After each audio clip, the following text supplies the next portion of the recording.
of its course, pace, and stability.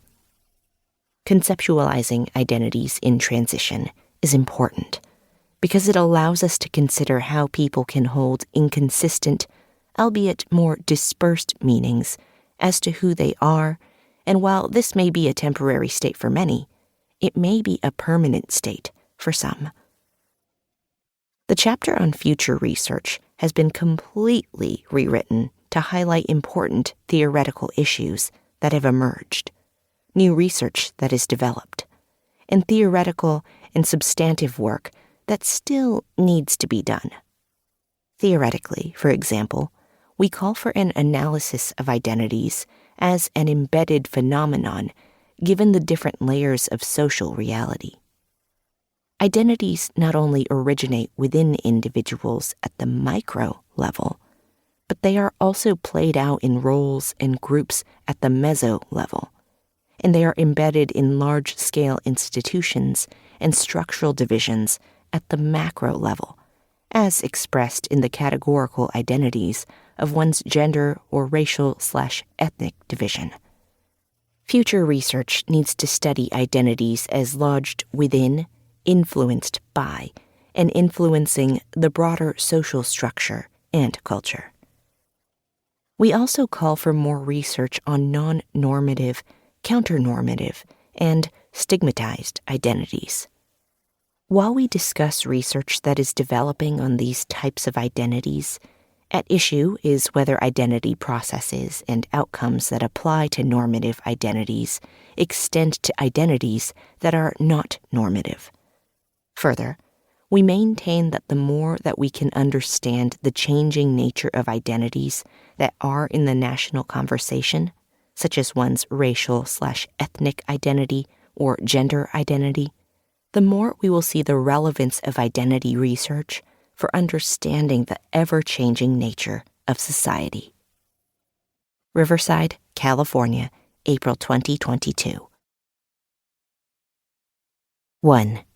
Agency and social structure. Introduction. What does it mean to be who you are?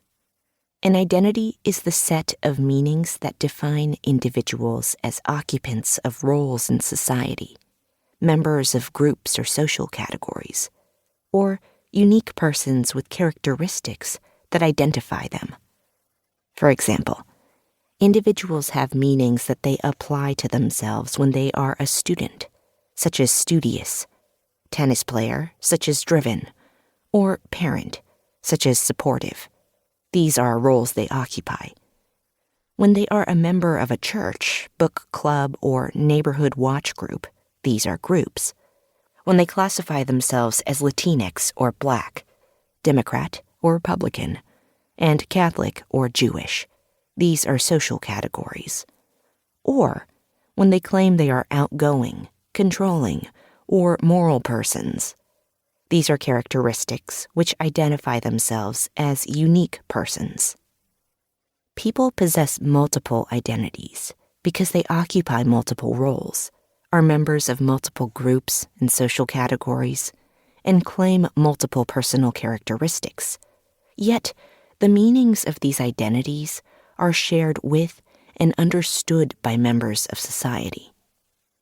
Identity theory seeks to explain the specific meanings that individuals have for the multiple identities they claim, how these multiple identities relate to each other for individuals, how their identities influence their behavior, thoughts, and feelings or emotions, and how their identities tie them to society at large.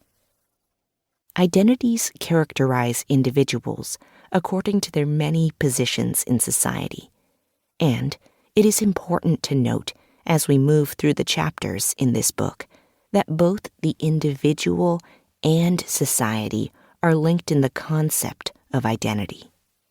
In a broad sense, this is a book about the relationship between the individual and society. Although much of our focus will be on the individual, we should always remember that the individual exists within the context of the social structure. As Cooley pointed out, the individual and society are two sides.